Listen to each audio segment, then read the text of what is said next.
Bonjour et bienvenue sur la chaîne Feel the Game pour la présentation d'un jeu que j'aime beaucoup et que j'avais envie de vous présenter, qui est Projet Gaïa. Alors, qu'est-ce que Projet Gaïa? C'est ce qu'on appelle un jeu Eurogame, c'est un jeu de pause, un jeu calculatoire de pause d'ouvriers et aussi où il n'y a pas de dés. En fait, le hasard est très très limité et donc, bon, il y a quelques petits hasards mais très peu. Et donc, c'est en fonction plus des circonstances de jeu, euh, des caractéristiques des tuiles qui seront présentes que vous allez pouvoir vous développer. Donc ce jeu est en fait une version 1.5 ou 1.0 de justement Terra Mystica, donc c'est un jeu allemand. Et donc Projet Gaïa se veut la suite avec des règles un peu plus améliorées et dans un autre contexte, donc qui plaira pas, mais celui un peu de l'ASF, du Space Opera, avec des races très diverses. Donc avant sur Terra Mystica, on était avec des elfes, des nains, des humains et tout ça. Là, on arrive sur des races, voilà, des races aliens. Donc effectivement, ça permet toute une sorte d'imagination. Donc ça, c'est une édition Feuerland, qui est une édition maintenant qui n'existe plus, puisque Super Meeple, un éditeur français, a depuis relocalisé le jeu, qui s'est vendu très rapidement visiblement et qui va prochainement faire un retirage de cette édition. Donc pour l'instant, bah voilà, si vous avez l'occasion de jouer à Projet Gaïa, n'hésitez pas. Quelques magasins l'ont peut-être encore, mais en tout cas d'ici cet été, il devrait revenir. Donc bah écoutez, je vais commencer par vous présenter le dos de la boîte avant de l'ouvrir et vous allez pouvoir voir effectivement le contenu et le matériel parce que de toute façon la boîte est, je ne vous cache pas, assez lourde, même très très lourde. Elle est remplie à ras-bord. Donc, on va pouvoir voir déjà le thème donc, du Space Opera avec 14 factions différentes, donc 14 races potentielles, même si c'est des, il y a seulement 7 fiches qui sont recto verso, donc quand vous prenez une des fiches, les autres ne peuvent pas les prendre. Mais voilà, ça fait quand même 14 races à choisir dans l'absolu. Là, vous avez les plateaux, donc le plateau se fait par l'addition de différentes tuiles hexagonales. Donc ça, au niveau rejouabilité, c'est excellent. Et aussi, vous allez pouvoir gagner des ressources, utiliser ces ressources pour justement avancer vos technologies, qui va vous permettre d'en gagner plus, et donc, etc., etc. Donc, il n'y a absolument pas d'affrontement dans ce jeu-là. C'est vraiment de l'opportunisme. Vous placez vos petits vaisseaux, vos petites usines. Enfin, il n'y a pas de vaisseaux en fait. Vos usines qui sont plus ou moins développées. Donc, ça, c'est des mines, ça, c'est des centres de commerce, ça, c'est un institut planétaire. Voilà. Donc différents objets sur les planètes qui s'offrent à vous. Donc selon votre race, ça sera plus ou moins facile de s'implanter sur certaines planètes et d'autres pas. Et vous avez une quantité de matériel. Hein. Là, il vous présente un plateau de recherche. Donc là, c'est le plateau qui sera là. Donc c'est une piste en fait par laquelle vous allez pouvoir développer des technologies. Et le plateau de score, c'est anecdotique. Plus de 120 tuiles en carton rigide. Donc ça, les tuiles, vous allez avoir beaucoup. Des tuiles pour différentes technologies là, des tuiles ici pour acquérir des technologies, il y en a encore ici 7 ici, donc les technologies de base, technologies avancées, des tuiles pour scorer des points à chaque fin de tour, donc il y a 6 tours dans le jeu, et à chaque tour il y aura une thématique qui changera à chaque partie, puisque ce sont des tuiles, et donc qui vous orientera un petit peu dans votre développement. Donc ça, c'est vraiment un aspect fort du jeu. Donc chaque partie ne se ressemble pas exactement. Déjà parce que vous avez ce plateau modulaire qui est composé de tuiles que vous pouvez tourner dans tous les sens, et aussi parce que vous avez aussi des objectifs de score qui sont différents. Et aussi ici, ce qu'on appelle les tuiles boost, qui sont en fait, vous en avez 3 plus 1 par joueur en fait, et donc c'est des tuiles qui vont vous permettre donc d'avoir un petit boost en début de tour que vous choisissez avant de commencer votre tour.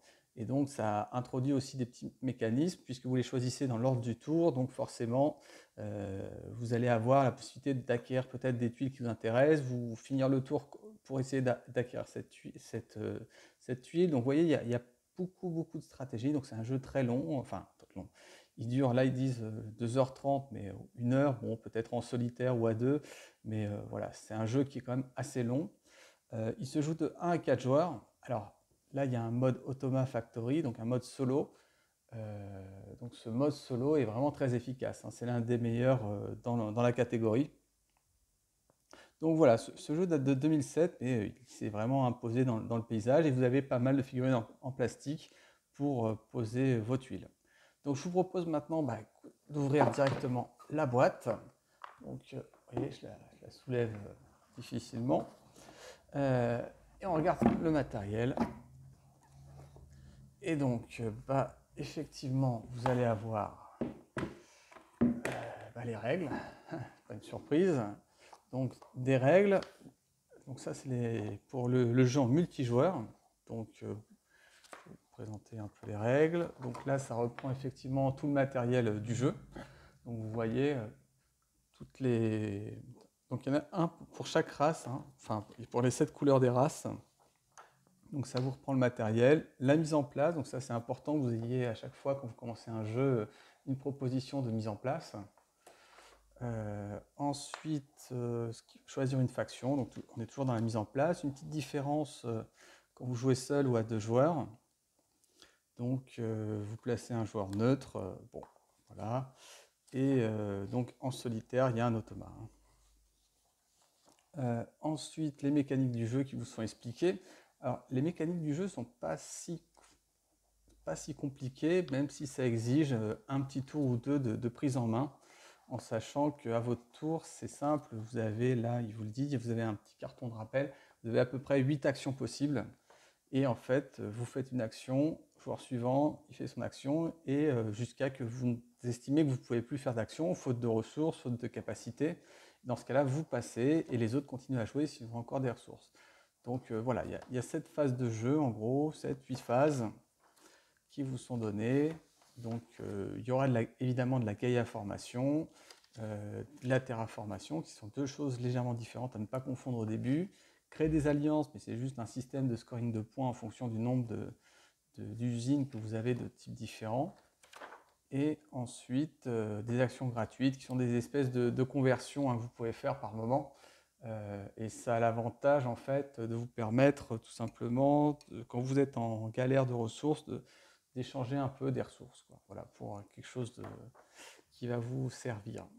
Voilà, mise en place avancée, vous voyez, il y a une petite mise en place avancée, vous allez vite y venir, hein, mais il vous propose surtout, et c'est ça qui est intéressant, c'est d'avoir en fait la possibilité tout simplement de faire des plateaux modulaires selon différentes méthodes. Donc là aussi, vous allez avoir de la rejouabilité, quoi. C'est ça qui est intéressant, quoi. Voilà. Là, vous avez des annexes sur les différentes factions. Donc, je vous l'ai dit, il y en avait 14 qui sont de 7 couleurs différentes liées à un plateau.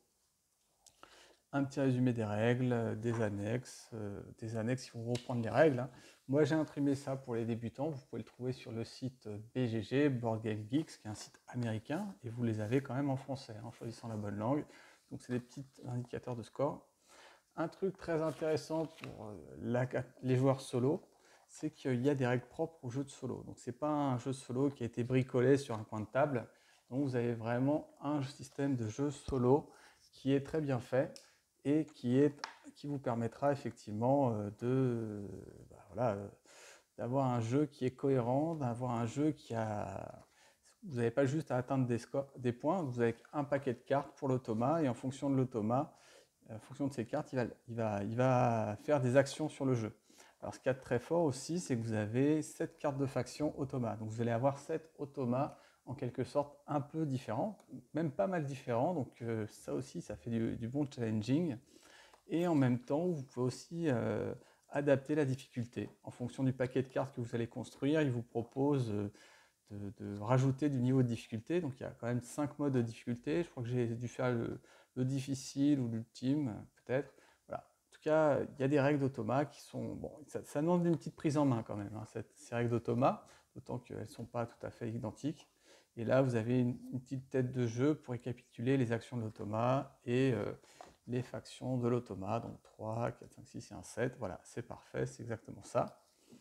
Et donc là, écoutez, on va aller sur le matériel, hein, le fameux matériel de l'automa. Et là, vous voyez, bon, ça déborde de partout. Donc ça, typiquement, c'est le matériel par faction. Il y a 7 couleurs dans le jeu.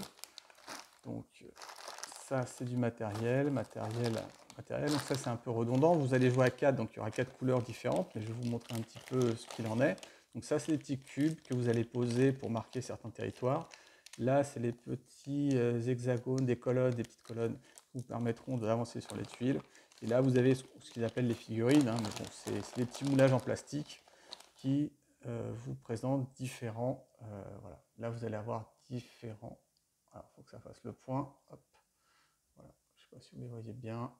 Voilà. Donc là, vous avez ce qu'on appelle une usine typiquement. Voilà. Un institut planétaire. Donc évidemment, les effets sont un peu différents selon ce que vous allez construire, en sachant que certains bâtiments sont des évolutions des autres. Alors, donc ça, vous voyez, parfait, c'est le paquet des cartes Automa.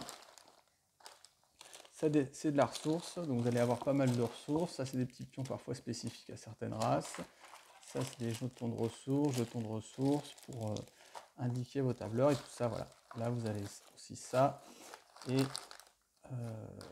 voilà. Après, vous avez des tuiles. Donc ça, c'est les tuiles technologie.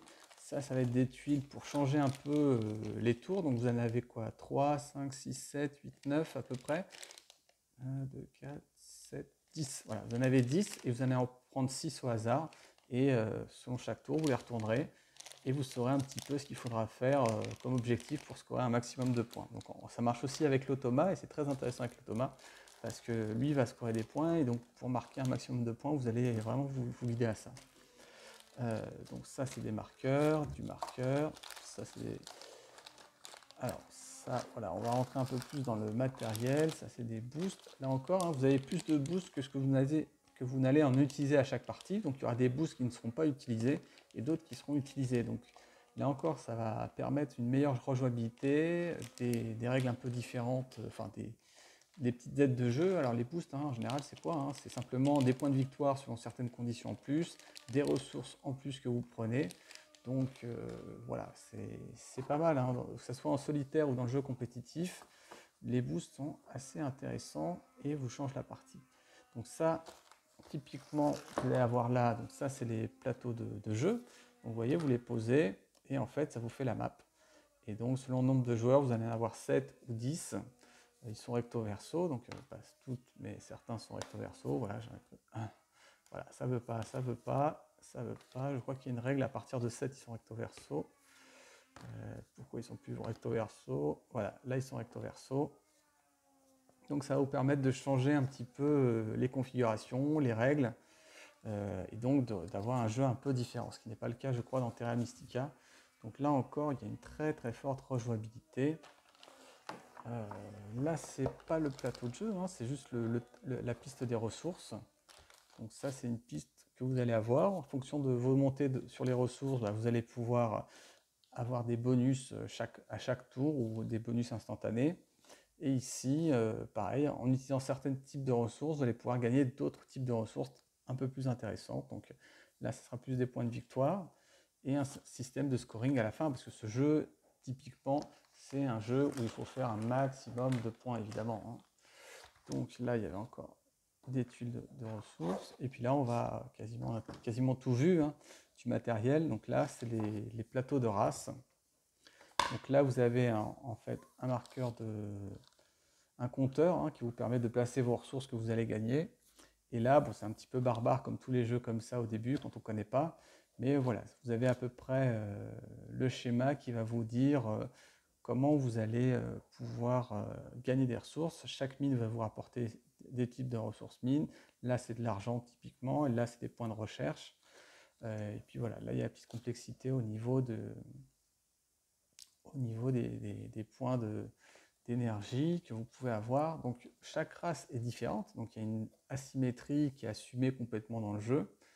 Et voilà, vous avez des planètes, donc chaque peuple a des affinités pour pouvoir coloniser cette planète. Sachant que, comme je vous l'ai dit au début, il n'y a pas de combat, hein. C'est le premier arrivé, bah, c'est à lui, quoi. Donc il y a une course qui est un peu permanente, mais après, en début de jeu, vous ne vous déplacez pas beaucoup, hein. Et il faut savoir que le jeu se déroule en 6 tours, et comme beaucoup de ces jeux-là, les premiers tours sont relativement rapides et ils deviennent de plus en plus longs au fur et à mesure que l'effet boule de neige arrive en termes de ressources et de développement. Et les choix vont être de plus en plus compliqués et jusqu'aux 2-3 derniers tours où là, vous allez devoir prendre votre temps pour bien optimiser parce que ça reste un jeu d'optimisation. Alors, on va prendre la race la plus basique qui sont les Terraniens, donc les Terriens. Voilà. eux, ils sont de couleur bleue et voilà, ils sont affiliés à la Terre et ils ont chacun un petit avantage, hein. Chaque race a un petit boost de technologie en début de jeu, un petit truc différent. Donc ce jeu a, contrairement à d'autres jeux, une infinie rejouabilité.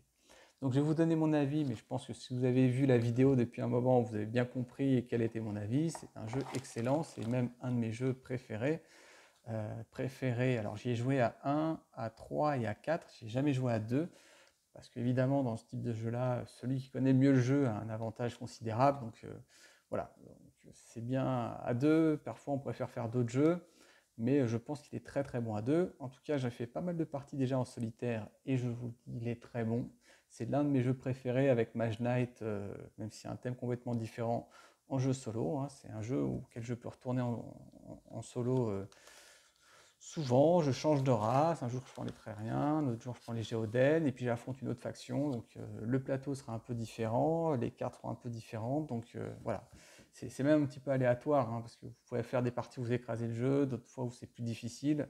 Mais voilà, vous avez l'avantage de pouvoir retrouver vos automatismes de jeu. Et effectivement, alors, je crois que le jeu est conseillé plutôt à 3, mais que j'ai joué à 3 ou 4, ça restait un très bon jeu, hein. À 3 et à 4, là vous arrivez un peu plus dans la compétition pour coloniser les planètes, pour acquérir des ressources les plus intéressantes. Donc là, l'effet course est encore plus fort, quoi. Donc c'est ça qui est intéressant. Donc voilà, c'est pour moi l'un des meilleurs jeux. Donc il est entre 60 et 70 euros. Il est édité maintenant par Super Meeple. Donc bah, écoutez, si vous arrivez à en trouver un, n'hésitez pas. Si c'est pour jouer en solo, si c'est pour jouer à 2 ou à 3 ou à 4, vous ne le regretterez pas. Simplement, voilà, il faut que ça soit votre type de jeu, effectivement, parce que ça reste un jeu de calcul, ça reste un jeu où il n'y a pas de dés, il n'y a aucun dé, il y a très peu de hasard. Une fois que toutes les tuiles, là c'est la partie un petit peu hasard, hein, ont été posées, il n'y a plus de hasard du tout, hein.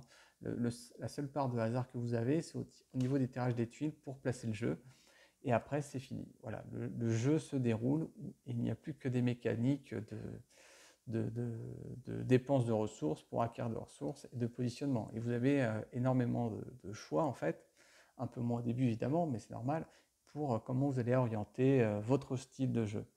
Donc, bah écoutez, je crois que c'est tout pour cette vidéo. J'espère qu'elle vous a plu. Si c'est le cas, n'hésitez pas à vous abonner, mettre un petit pouce en l'air, faire des commentaires. Ça sera, je vous répondrai avec plaisir. En tout cas, je vous souhaite bon jeu et je vous dis à très bientôt. Au revoir et bon jeu.